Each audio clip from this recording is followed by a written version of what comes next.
Bonsoir Vadio et bienvenue dans nos locaux. Vous êtes ici à Washington DC. À titre de rappel, vous avez été invité par le comité d'organisation du concours Miss Bay Africa États-Unis. Et nous savons que vous êtes également là par ailleurs, pour la sortie de votre nouvel album. Nous allons y revenir. Avant toute chose, pouvez-vous vous présenter? Je m'appelle Vadio Samasita. Je suis né à Bangui. J'ai commencé la musique depuis 1982, que je suis devenu musicien, on va dire professionnel parce que on va jouer dans les bars, on a quelques... Alors, 1982, pour ne pas vous couper, vous avez commencé la musique en 1982, ça fait pratiquement une trentaine d'années et de là, vous présentez, vous êtes reconnu comme un musicien professionnel. Alors, votre parcours, est-ce que vous pouvez nous en parler, vous? Comment en êtes-vous arrivé là? Bon, tout a commencé, je suis issu d'une famille où un patriarche, le grand-père, qui est musicien traditionnel, qui joue à un instrument qu'on appelle l'ibeke, en langue Nwaka, enfin en dialecte Nwaka, je veux dire.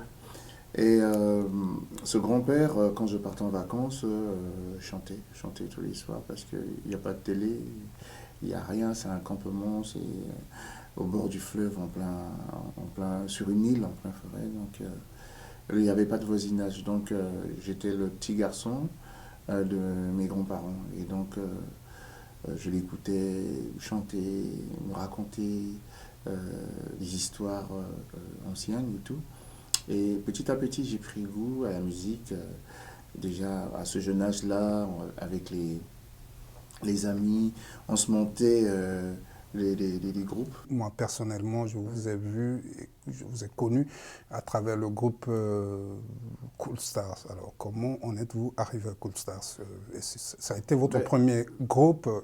non, Cool Stars n'est pas le premier groupe. En fait de compte, après avoir joué, enfin, on imitait les grands orchestres qui jouaient à l'époque au Hit Parade, puisque c'était les chansons qui passaient au concert des auditeurs. On appelait ça une émission de la radio Centrafrique. Ça s'appelait les concerts des auditeurs. C'est-à-dire que dans les différents contrées de la République, les gens payaient quelque chose et puis ils demandaient des dédicaces. Ils dédiaient des chansons à la famille et tout. Donc c'était comme ça que nous, on est arrivé à capter les chansons. Et moi, vraiment, pour faire simple, j'allais voir Philippe Ferreira, puis il m'arrivait d'aller chez lui, à Cicatroix, pour gratter la guitare. Et donc, lui, il grattait la guitare, je chantais du reggae, on faisait des trucs, on était jeunes, on avait quoi, 19-20 ans. Et puis, donc, voilà, donc, par la suite, j'arrivais pas à franchir le pas. Heureusement pour moi, et puis malheureusement pour mon père, mon oncle, Jean ETA, qui avait fini ici en France, qui est reparti à Bangui, en Centrafrique, il avait ramené du matériel, des instruments de musique, voilà. Il a monté un groupe. Et dans ce groupe, il y avait Soxo Sokombi, un ex-transfuge de Tropical Fiesta et de l'orchestre Arc-en-Ciel de Malawi ici. Il y avait Diogo Marcelli de Tropical Fiesta, il y avait Philippe Mabikala, un transfuge de l'orchestre Muziki, il y avait Christian Noël Panica qui était à guitare et puis les autres. Donc dans ce groupe, moi j'ai commencé comme auditeur libre. J'étais entre deux, c'est-à-dire que dès qu'il y a l'intermède, on appelle ça enfin l'intermède musical, je venais, j'interprétais la salsa, le reggae, des trucs comme ça, c'est-à-dire que quelque chose qui n'avait rien à voir avec le soukous. Vous étiez comme dans un rôle un peu secondaire. Voilà. Et de là, maintenant, vous êtes entré dans des rôles purement premiers. premiers. Alors, quel a été l'élément déclencheur de ce passage? En fait, je possédais déjà ça en moi. Et on me voyait, je partais à Muziki. Quand j'arrivais à Muziki, parce que pour être reconnu en tant que musicien, tu allais quand tu vas dans le concert des autres, voilà, quoi, tu viens, tu prends le micro, tu interprètes. Ils avaient l'habitude maintenant de me voir assez souvent interpréter des très belles chansons, de reggae, des salsa, machin. Et quand je venais comme ça, quelques musiciens, que ce soit de Muziki, que ce soit de Canon Star, commençaient à savoir que voilà, quoi, je commençais à connaître le métier. Donc, parfois, ils m'invitaient sur la scène. Et c'est comme ça, de fil en aiguille, que les choses se sont faites. Et j'ai commencé à asseoir une petite réputation. Mais ça, c'est entre les artistes. Et donc, un peu après, mon cousin, Bovi Gazolema, qui était l'un des responsables de l'orchestre Canon Star. Canon Star. Voilà, comme j'allais beaucoup là-bas, et puis avec le défunt Karawa, on avait des amis qui étaient de la même famille, et donc ça rapprochait un peu plus. Et donc c'est comme ça que je suis de 82, où j'ai joué à Matanga pendant quelques mois, puisque je vais arrêter, puisque en 82 j'étais en première, et donc là je suis passé en terminale, donc j'ai pris une année sabbatique, c'est-à-dire que pas de musique pour passer le bac. Et donc après le bac, je suis passé avec Canon Star en 84. En 84, je crois que j'ai fait les chœurs de la chanson Le Vieillard de Delmas. Le Vieillard. Ah, donc on a été en tournée à Berberati, machin. Et puis quand je suis revenu à Bangui, après je suis parti en France. Et quel est le premier groupe où on peut dire où Vadjo a été connu sous son vrai bonnet de musicien?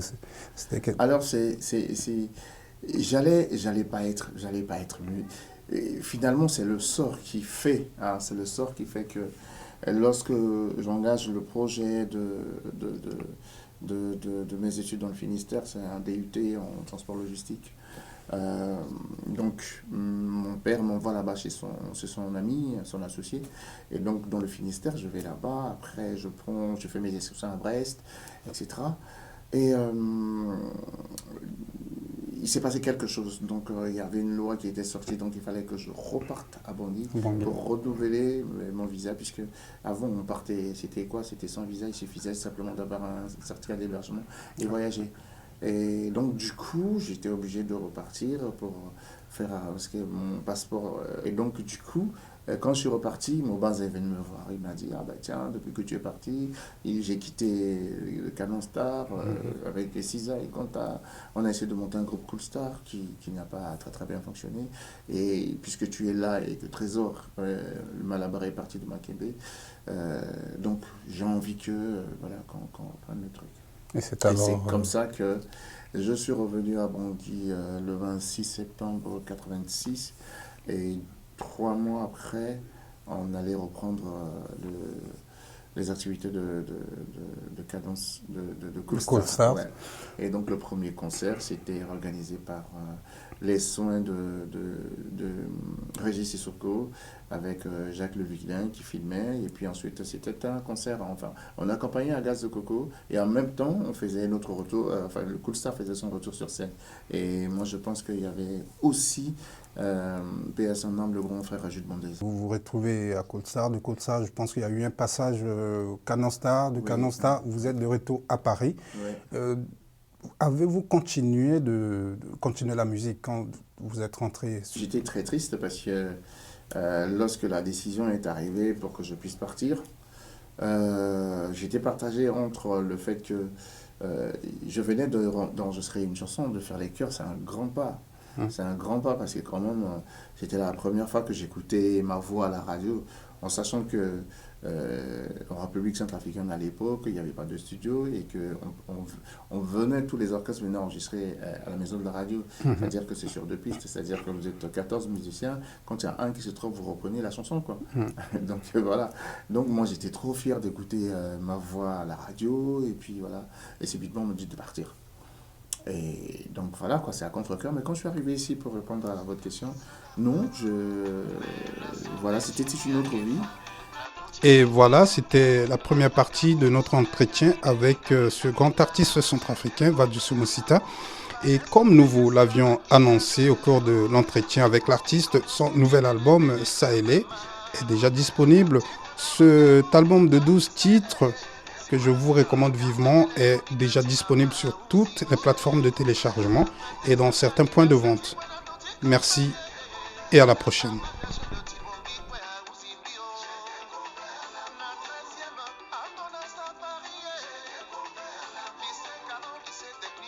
combattant.